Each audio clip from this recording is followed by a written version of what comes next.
There's a sin that God will deal with ultimately. And it doesn't matter who we are, what dispensation we're born in, where we come from, or where we're headed. There's a sin that must be dealt with. Sadly, there may be some in this room that it needs to be dealt with. It's the sin of harm. Hurting others. Found here in the book of Obadiah, written about 887 BC, was a prophet by the same name. There's a lot of suggestions of who this guy really was. There's no real accurate understanding of who Obadiah was. Some think that he was out of Ahab's house and fed the prophets privately. Speaking of that Ahab, of that Obadiah. But no one knows for sure if that's true to who this guy is. According to most scholars, there's an argument back and forth, but most of them have come to the consensus they can't trace his lineage back. All they know is that God sent him for this particular message. And it's not an overly huge book. It's one chapter, one book, the Old Testament. And I don't know about you, but sometimes when you read the Bible and read through the Bible, you wonder why the books like Obadiah and Philemon, these one-chapter books, actually made it to the canons. But this one was written for a specific reason. You're going to see words in there about Edom. Whenever you see the word Edom in this book, just type in the word Esau. It's the same word. Let's get started here. Verse number 1, the vision of Obadiah. Thus saith the Lord God concerning Edom. We have heard a rumor from the Lord, and an ambassador is sent among the heathen. Arise ye, and let us rise up against her in battle. Behold, I have made thee small among the heathen. Thou art greatly despised. The pride of thine heart hath deceived thee. Thou that dwellest in the clefts of the rock, whose habitation is high, that saith in his heart, who shall bring me down to the ground? Though thou exalt thyself as the eagle, and though thou set thy nest among the stars, thence will I bring thee down, saith the Lord. If these came to thee, if robbers by night, how art thou cut off? Would they not have stolen till they had enough? If the grape gatherers came to thee, would they not leave some grapes? How are the things of Esau searched out? How are his hidden things sought out? All the men of thy confederacy have brought thee even to the border. The men that were at peace with thee have deceived thee, that prevailed against thee. They that eat thy bread have laid a wound unto thee. There was none understanding in him. Shall I not in that day, saith the Lord, even destroy the wise men out of Edom, the understanding out of the mount of Esau? And thy mighty men, O Teman, type in the word Yemen today, the people of Yemen for that word, shall be dismayed, to the end that every one of the mount of Esau may be cut off by slaughter. For thy violence against thy brother Jacob, shame shall cover thee, and thou shalt be cut off forever. In the day that thou stoodest on the other side, in the day that the strangers carried away captive his forces, and foreigners entered into his gates, and cast lots upon Jerusalem, even thou wast just one of them. But thou shouldest not have looked on the day of thy brother in the day that he became a stranger. Neither shouldest thou have rejoiced over the children of Judah in the day of their destruction. Neither shouldest thou have spoken proudly in the day of distress. Thou shouldest not have entered into the gate of my people in the day of their calamity. Yea, thou shouldest not have looked on their afflictions in the day of their calamity, nor have laid hands on their substance in the day of their calamity. Neither shouldest thou have stood in the crossway to cut off those of his that did escape. Neither shouldest thou have delivered up those of his that did remain in the day of distress. For the day of the Lord is near upon all the heathen. As thou hast done, it shall be done unto thee. Thy reward shall return upon thine own head. For as ye have drunk upon my holy mountain, so shall all the heathen drink continually. Yea, they shall drink, and they shall swallow down. They shall be as though they had not been. But upon Mount Zion shall be deliverance, and there shall be holiness. And the house of Jacob shall possess their possessions. And the house of Jacob shall be a fire, and the house of Joseph a flame, and the house of Esau for stubble. And they shall kindle in them and devour them, and there shall not be any remaining of the house of Esau. For the Lord hath spoken. And they of the south shall possess the mount of Esau, and they of the plain of the Philistines. They shall possess the fields of Ephraim, and the fields of Samaria. And Benjamin shall possess Gilead. And the captivity of this host of the children of Israel shall possess that of the Canaanites, even unto Zarephath. And the captivity of Jerusalem, which is in Sepharad, shall possess the cities of the south. And saviors shall come up on Mount Zion to judge the mount of Esau. And the kingdom shall be the Lord's. Let's go to the Lord in prayer. Brother Ed, would you pray for us, please? Father, again, we thank you for allowing us to be here this day in your house. Lord, thank you for Obadiah and the words that we've read. And just bless our pastor now as he shares with us what you've given him, Lord, and help us to have eyes to see and hearts to be receptive to your word. In Jesus' name, amen. There's a common misconception today that visions have ceased. And I want you to know, depending on what you eat, many times you can have visions. Many times what you put into your mind on a daily basis, you'll dream about it. You'll find yourself having nightmares about things, waking up in the middle of the night because you've invested time watching and doing or partaking in certain things. But the book of Obadiah is written to all the Arab people of the world. Did you hear me? I said all the Arab people of the world. And folks, there really is only two types of people in this world. They are either Jew or Gentile. If you're not a Jew, you are considered in the book of Obadiah Arab.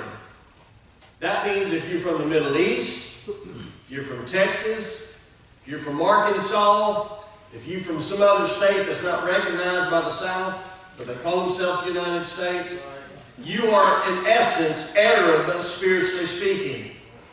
Obadiah says for all of those people that lend themselves to the hatred of God's people, they will be dealt with.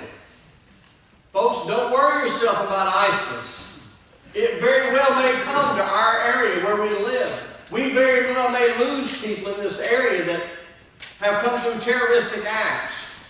But I want you to know something. There's coming a day when God is going to deal with every single person that is anti-Jew, whether that means physical or spiritual. And folks, I want you to know this is important because the last message that I wanted you to hear from my voice for 2017 was one based on love. I preached on love not too long ago, but this one is really important because go back to Obadiah. Look at this very, very carefully, verse number 18. And the house of Jacob shall be a fire, and the house of Joseph a flame, and the house of Esau for stubble. And they shall kindle in them and devour them, and there shall not be any remaining of the house of Esau. For the Lord hath spoken. Now, I don't know about you folks. Our job is not to love the Jewish people because they're Jews. Our job is to love the Jewish people because God said so. Amen. If God called you to love Cocker Spaniels, you better start loving Cocker Spaniels. You might say, well, I'm not such of a dog guy. It doesn't matter. If God calls you to love Cocker Spaniels, you better get busy loving Cocker Spaniels. God called us to love the Jewish people physically, but also spiritually. Every one of us that's been saved is now considered a spiritual Jew. Our job is to love one another. If we are busy harming one another, God's going to deal with that one day, just like He's using the reference of the nation that are Arab in this setting here. He's going to do the same thing for you and me. How in the world do you think we're going to escape such a lesson? God commanded us to do it. It is our job, therefore, to do it. Not to argue about it. Not to debate about it. And I know a lot of people say, well, Brother Paul, I have a better idea. Well, your ideas are not proved of God. Therefore, they don't count. Turn to Jeremiah chapter 49. Look at Jeremiah chapter 49. But I'm going to ask you a question while you're turning there. How many times in your life have you done something for someone because they are a friend of a friend of a friend? Amen? It's not that you know them so well. It's just they happen to know your friends very well. And your friend happens to come to you and says, hey, so-and-so is in need of so-and-so, or so-and-so needs this, or so-and-so could use this, or this happened to so-and-so. What can we do to help so-and-so? You may not know so-and-so, but because you know their friend and you love their friend, you find yourself doing for them. Do we not know God for saved? That's why you can go to any church in this world where Jesus Christ is the principal theme and find common ground. It don't matter what country you're in. It don't matter what race they are. If Jesus Christ is their shepherd, you have common ground and acceptance into that church because Jesus Christ is recognized there. If you go to some churches where the men that are pastors are the only ones being recognized there, you're completely out of loop. But if you walk into the house of God, no matter where that's at, the love of God's people ought to envelop one another. Why? Because God commands so. Look at Jeremiah 49:7. Concerning Edom. Thus saith the Lord of hosts. Is wisdom no more in Teman? Or Yemen there? Is counsel perished from the prudent? Is their wisdom vanished? Flee not, turn back, dwell deep, O inhabitants of Dedan. For I will bring the calamity of Esau upon him in time that I will visit him. If grape gatherers come to thee, would they not leave some gleaning grapes? If thieves by night, they will destroy till they have enough. But I have made Esau bare. I have uncovered his secret places. And he shall not be able to hide himself. His seed is spoiled, and his brethren, and his neighbors, and he is not. Leave thy fatherless children. I will preserve them alive. And let thy widows trust in me. For thus saith the Lord, behold, they whose judgment was not to drink of the cup have assuredly drunken. and art thou he that shall altogether go unpunished? Thou shalt not go unpunished, but thou shalt surely drink of it. For I have sworn by myself, saith the Lord, that Bozrah shall become a desolation, a reproach, a waste, and a curse. And all the cities thereof shall be perpetual wastes. I have heard a rumor from the Lord, and an ambassador is sent to the heathen, saying, gather ye together and come against her, and rise up to the battle. For lo, I will make thee small among the heathen, and despised among men.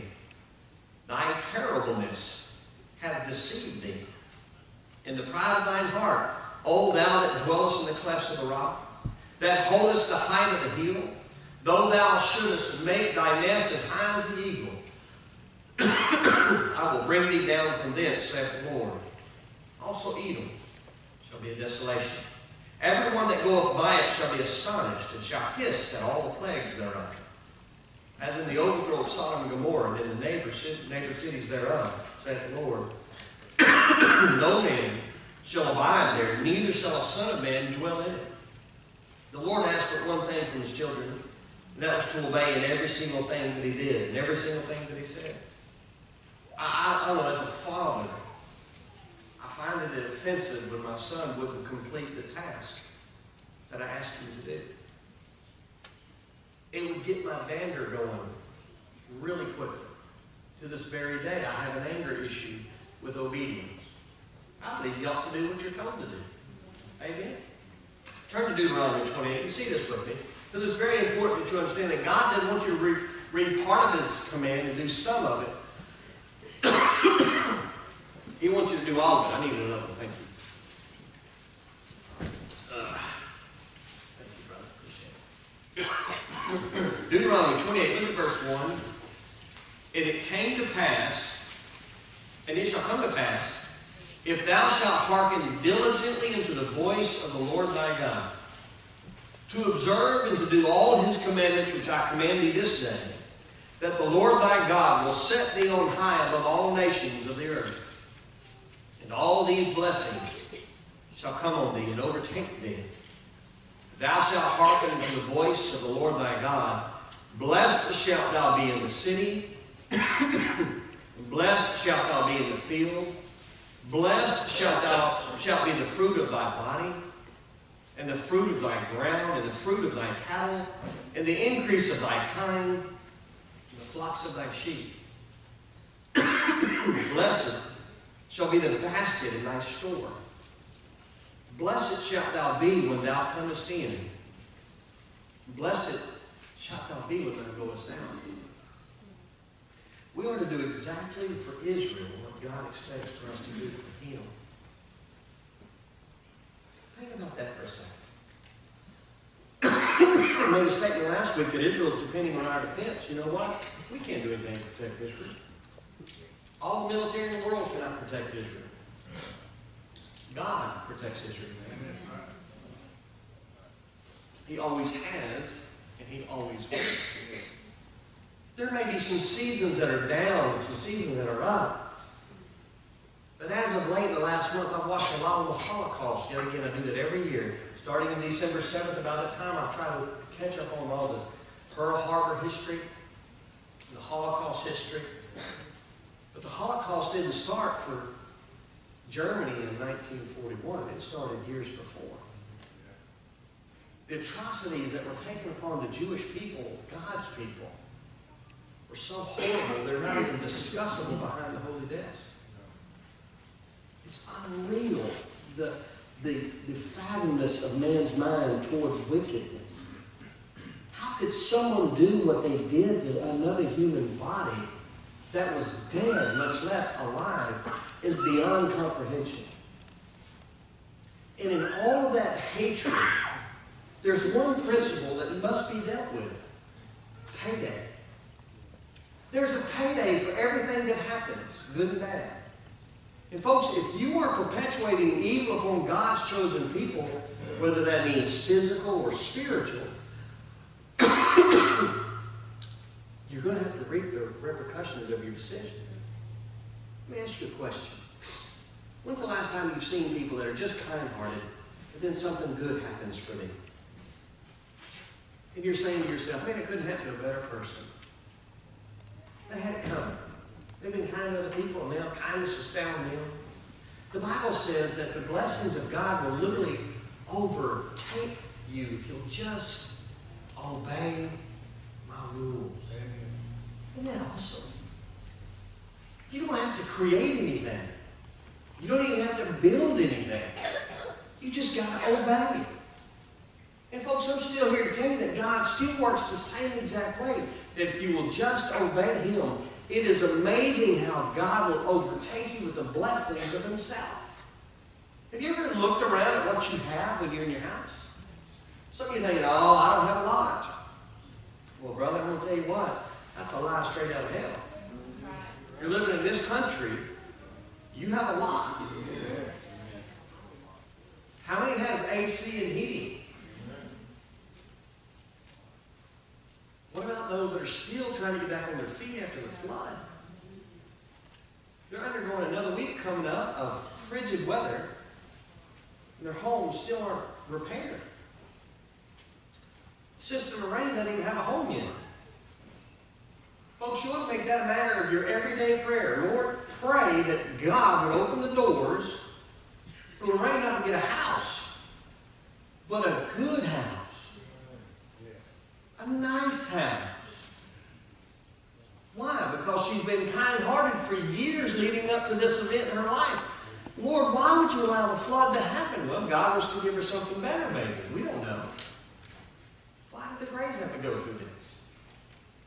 Why did the Gunnels have to go through it? Why did Courtney and James have to go through it? Why did so many people that you've heard of and know have to go through losing so much? Spring and I went to Vernon's Catfish yesterday on 105. They're back and open. You ought to see the new digs. Beautiful. All redone. And the spring goes, baby, they had to. I don't know what I was expecting when I walked in the store. Maybe the same old tile, same old carpet, but all that's been replaced. Vernon's got all new digs. And it's beautiful. They did a great job. I love grays and tan. I'm not grays, tan, but grays and smoke grays and different shades of gray. They're all together. It's just a beautiful. So Spring and I were sitting there having a friendly discussion, husband and wife. I said, baby, what color is that on the wall? And she goes, well, that's blue. I said, no, ma'am. No, ma'am. That is gray. No, ma'am, it's blue. No, it's not. And then the innocent discussion turned serious that fast. So the waitress comes by and I said, ma'am, do me a favor. I said, I need you without any input. What color is this on the wall? And she goes, yeah, it's kind of a grayish blue. Amen. You cannot tell me they don't have microphones on the salt paycheck. Is that not politically correct? So I went up there to the front register as we're paying them. I said, who is CT? The girl's name is CT. That was her initial. I said, who is CT? And the girl turned around. Looks just like CT, but it's not CT.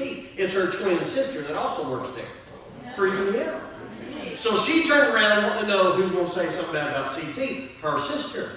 I said, I need y'all to know all. I'm mad at CT because she didn't back me up. And of course, everyone's like, oh, no, what happened? I said, what color is that over there? And the same woman from the same loins of the same parent said, I think it's bluish gray.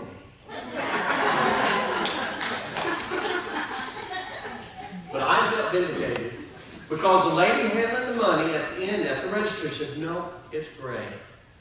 Yes! Vindication. Folks, the laws of God are not argumentative. We can't sit here and debate, well, should we do this? Well, I kind of like doing it this way. No, the Bible teaches us that the laws are godly or without apology. And our job is to love the people of Israel. The Bible gives our country, America, a stiff warning that if you don't obey the laws to love my country, then I won't bless your country.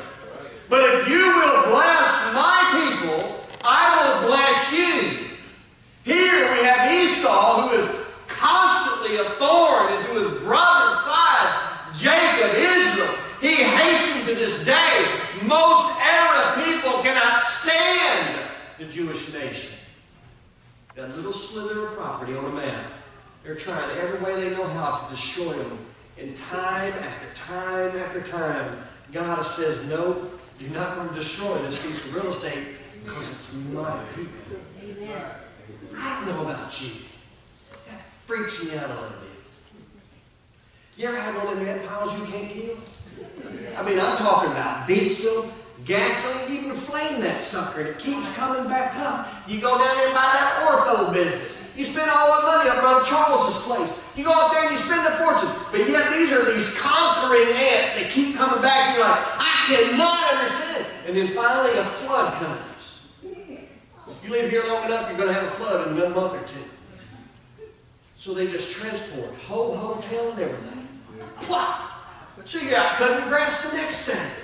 There was no ants in that spot last Saturday, but now you think you killed one spot here, and you find the whole colony has just relocated. Yeah. You're like, what in the world? God says, no, my people are going to be in this spot. Come flood, come rains, come fire. At the very end, we're going to be in this particular spot. And there's nothing anyone can do about it because I said so. I don't know about you. That is freaky to me. Even this great republic state of Texas has redone its boundaries several times. But in God's economy, there is a nation of Israel. It's not so little as you see on the map right now. It'll be much larger in the millennial reign. But every piece of that real estate, the Bible says, where Abraham's sole of his foot plotted and touched, will be Israeli land yet again. Why not go ahead and get on board now? And you say, brother, how does that tie into the spiritual? Well, I'm glad you asked. Turn in your Bibles to Isaiah 34. Isaiah 34. How do you think God is going to treat you if you don't treat His with respect? Brother Rice, I love you to death. If I come up and slapped your wife, I'd expect two reactions. And these two. Number one, that you'd slap me back. Number two, that you'd shoot me. You'd have both recourses. He probably has some other ideas. There may be some knives and some chains involved. But I have no right to cross that line. You can have a friendship of a lifetime. But the moment you cross the line, you have crossed the line. Folks, those people that do not love Israel are sealing their doom. And I don't know about you. I love knowing that I'm playing for the winning side. Amen. You know how it is. You're recording a football game. You've already heard the final score, but you're going to watch it anyway. Yeah. Knowing, and if you're a real fan, you watched it more. I've already watched the Texas-Missouri game 3 times. All right? I'll watch it 4 times because I'm not letting rid of that sucker. I'm going to watch it several times this week as I can. I'm going to tell you something, folks. I love knowing the final score. Because they may have a little bad spot. I know the final score. Don't say no matter. Fast forward to even get through the boring stuff. Because you know what the final score is going to be like. Folks, in life, we know as a Christian what the finality is going to be. That means as we are sitting here today, standing here today, physically touching one another today, that we all that are saved are going to be sitting with Christ one day in the heavens, and nothing can take that away because God said so. That's pretty awesome. You ever try to kill somebody that wouldn't die? Spring and I was sitting there watching this, in an instant. She recorded that little program, in an instant. And I gotta be honest, this 18-year-old bimbo, blonde-headed, stupid, idiot girl. Dumb. I'm just saying dumb. She got this boyfriend. Well, the first thing he did is he pushed her down the hill right down there by the beach side. Banged her leg up and everything. She took him back. Felt sorry for her. Then he hit her again. She felt sorry for her. Then he starts out berating verbally, calling her stupid, making her feel insecure. And why this girl was ever with this guy, I'll never know. Just a mystery to me. The guy wasn't a bag of chips to be looking for anyway. And this girl was an attractive young lady. And he absolutely abused her verbally and physically for 1.5 years. Nobody knew. Finally, he stabbed her 32 times. 32 times. They reenacted the scene. She was screaming for her life. And 2 other couples that happened to be in a park at 3 o'clock in the morning heard screams. And so the guy comes over and he's stabbing her, just trying to kill her right there in the street, just stabbing her through the jugular and all over her body, just stabbing her to death. Just a bloody mess of blood everywhere. They finally get this guy off. They call the cops. Cops finally come. They get this guy. Then here comes the helicopter lifeline. Well, she's working at the hospital by this time, and she knows when she hears we got to intubate. So let's call the lifeline. She knows that the desperation of her hour is getting pretty bad. And she hung on to life long enough to give the cops all the man's information, all this boy's information. Where he lived, what he drove, what his birth date was. So they were able to pick him up. One of the firemen there was partly helping this woman get to the helicopter, made a statement in his mind that this girl would never survive. This is a dead woman here. 32 stab wounds. 20 years old at this time. In the hospital, she had bled so much that she was unresponsive. The doctors kept trying to figure out what to fix first. She had a knife wound to the jugular. He used 2 types of knife, but all over her abdomen, all over her shoulder, her hands, 32 imprints with the knife. And in the middle of him trying to bring her back to life, she reaches her arm out and grabs that doctor's hand to let him know, hey, I'm still here. She flatlined on his table. It didn't say how many times. She flatlined numerous times. And when they would have given up numerous times, they kept at it. For whatever reason, they stayed after her because she, I guess, was so young and they thought she could beat this. She finally survived. That fireman said when we put her in the helicopter that night, for whatever reason, I felt like I would see her again. Because it was hard to explain because in her mind, I knew she was a dead girl. She had to learn how to talk again, walk again, eat again, clothe herself again. She goes through all of this rehab. Finally goes through court. They finally convicted the boy life without the possibility of parole, which I thought was too lenient. But at any rate, that fireman came to the meeting that she had first taught, this where they go abused syndrome, where they have these council meetings. And they sent 2 firemen, and he was one of them, to represent the crew that was there to help her that night. He sat on the front row. She made the comment that when she saw him, having sworn off men for the rest of her life because of her horrible experience, she said the butterflies in her stomach came, and she knew something was different. And for him, it was the same. He was instantly attracted to this woman who was scarred up. Her whole right side of her face is paralyzed. Her eyelid doesn't even blink all the way. She's been really damaged. Through time, through meetings that he was going in and helping support through the trial, they developed a relationship. He had a friend that was part of the Tampa Bay Devil Rays baseball organization. And she was called because she was an advocate for those people that had been abused. She'd been doing such a great work for the whole year that they wanted her to throw out the first pitch. And out comes this fireman and hands her a baseball that simply says, "Will you marry me?" So right there in front of the entire audience of the Tampa Bay Devil Rays baseball game, he gets on one knee and they show the scene where they hug, and now they're a happily married couple. She made the statement, when I was laying on my back, knowing that life was leaving me, I prayed to God that He would save my soul and take me to heaven. Though she had done many stupid things that led to this place, she didn't let anybody know about the abuse. She should have never, ever, ever allowed it to go further than the first time. I told Sabrina, I said, that's all God ever wants. Halfway through this 2-hour program, I said, that's all God ever required.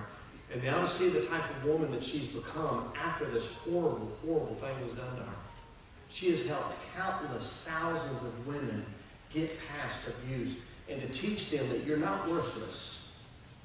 No one has a right to control you to this degree. And what God said from the very beginning to His children is, I'm not calling you to be superior than everyone else. I'm calling you to spread the gospel of my love to everyone else. Look what it says in Isaiah 34, verse 5. For my sword shall be bathed in heaven. Behold, it shall come down upon Idumea, and upon the people of my curse to judgment. The sword of the Lord is filled with blood. It is made fat with fatness, and with the blood of lambs and goats, and with the fat of the kidneys of rams. For the Lord hath sacrificed in Basra, and a great slaughter in the land of Idumea. And the unicorns shall come down with them, and the bullocks with the bulls. And their land shall be soaked with blood, and their dust made fat with fatness. For it is the day of the Lord's vengeance, and the year of recompenses, for the controversy of Zion. And the streams thereof shall be turned into pitch, and the dust thereof into brimstone, and the land thereof shall become burning pitch. It shall not be quenched night nor day. The smoke thereof shall go up forever. From generation to generation it shall lie waste.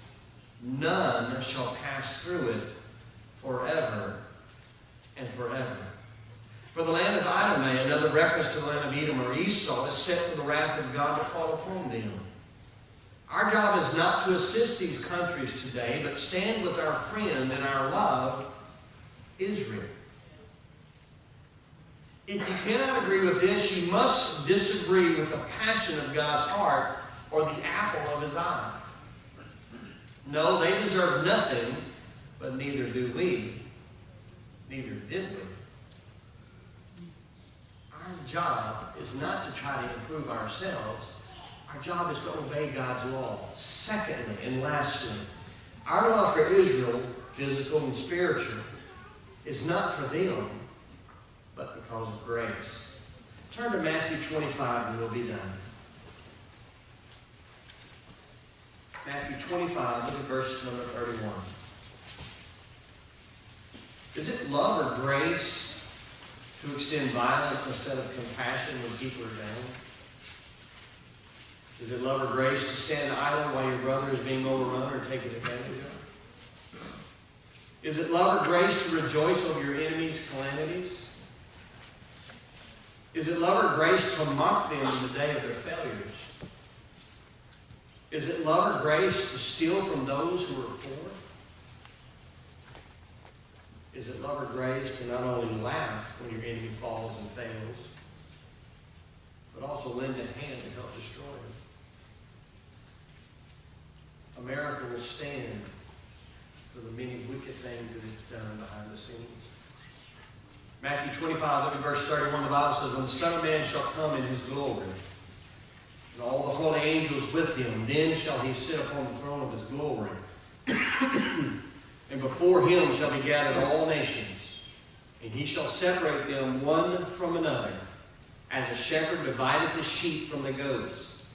And he shall set the sheep on his right hand, but the goats on the left. Then shall the king say unto them on his right hand, Come, you blessed of my Father, inherit the kingdom prepared for you from the foundation of the world. For I was an hungered, and you gave me meat. I was thirsty, and you gave me drink. I was a stranger, and you took me in, naked, and you clothed me. I was sick, and you visited me. I was in prison, and you came unto me. Then shall the righteous answer him, saying, Lord, when saw we thee an hungered, and fed thee, or thirsty, and gave thee drink? When saw we thee a stranger, and took thee in, or naked, and clothed thee? Or when saw we thee sick, or in prison, and came unto thee? The king shall answer and say unto them, Verily I say unto you, inasmuch as ye have done it unto one of the least of these my brethren, listen closely, ye have done it unto me. Then shall he say also unto them on the left hand, Depart from me, ye cursed, into everlasting fire, prepared for the devil and his angels. For I was an hungered, and you gave me no meat. I was thirsty, and you gave me no drink. I was a stranger, and you took me not in, naked, and you clothed me not, sick and in prison, and you visited me not. Then shall they also answer him, saying, Lord, when saw we thee in hunger, or thirst, or a stranger, or naked, or sick, or in prison, and did not minister unto thee? Then shall he answer them, saying, Verily I say unto you, inasmuch as you did it not to one of the least of these, you did it not to me. These shall go away into everlasting punishment, but the righteous into life eternal. I've said to this audience from day one, two things I want you to know about me. Number one is I want to be a lover of people. And number two, I'm a realist. I believe that if God says it, he meant it. If he said it for a reason. That means if we show kindness to the least individual in our life, God takes note of it. Anthony's got two baby girls. Maybe Anthony don't want two girls. Michael and Vaughn just had a baby girl. Maybe they don't want a baby girl. Maybe we live in that culture of religion where they want to kill them all. We want to kill them until we have boys. We call that China. God loves the girls just as much as he does the guys. Amen. The problem in this world is somewhere along the way we've lost our barometer of life and love. God has just as much promise for a girl as he does a guy. And sadly, some of you are sitting here, the last message that you hear me preach this year, and you still don't understand that God loves you. God wants to take the wounds that you're feeling. He wants to separate them as quickly as he is going to do in that day, the sheep and the goat.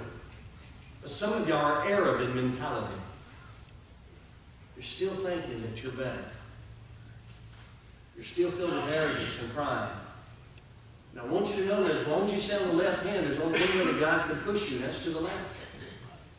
But those that are willing to cross over to where God wants them to be, it's not always a comfortable journey. It's not always easy.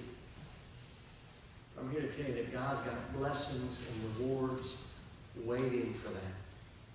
And our church is somewhere stuck in the middle. If we would all get to the right, know what God could do at Grace Baptist Church. But there's still several still speaking over here to the left, hanging on for dear life, thinking they got to give up everything, not knowing that they're holding on to the things that are hurting them on the right side. It would be nice to know that you went out to buy some gas and all you had in your front pocket was a $5 bill, and you could only put $5 worth of gas in your car, and then you go down the road and run out of gas. You sit there through the winter for a day and a half, and then you realize you didn't check your back pocket where there's $1 million in cash. You froze. You were uncomfortable. You had all these problems, and all you had to do was look in the other pocket. Folks, God has everything you could possibly need in advance, whether that means by possession, whether that means by perpetual or possession inside the heart where God wants you to be. He wants to give you a purpose on top of all that. If you'll just love people. A lesson that we all need. Father, we love you. Thank you for loving us. Lord, there's not a person that I saw this morning that deserves it, nor do I. Father, as I looked in that mirror, walked out of my office a while ago, I noticed that I'm still as wicked as the day it was I was born. The only thing that separates me then and now is you. Father, thank you for salvation. I can't win my way to heaven. I can't work myself closer to you unless I start obeying you. And Father, for 2018, I pray that Grace Baptist Church would just start obeying the will of God in every matter. Lord, help us not to count what you're doing here. Help us not to reach the level of ministries and missionaries we're discovered. Pray, God, that we never truly get tight-fisted on the blessings you give. Father, help us to assist. And Lord, right now in our church, we have several who have needs. Lord, I'm praying in advance that you provide for them. Lord, knowing that if they will listen and they'll obey, Father, your blessings are in store. Father, give us wisdom to love you, to love your people. For us in Jesus' name we pray. Amen. Won't you stand?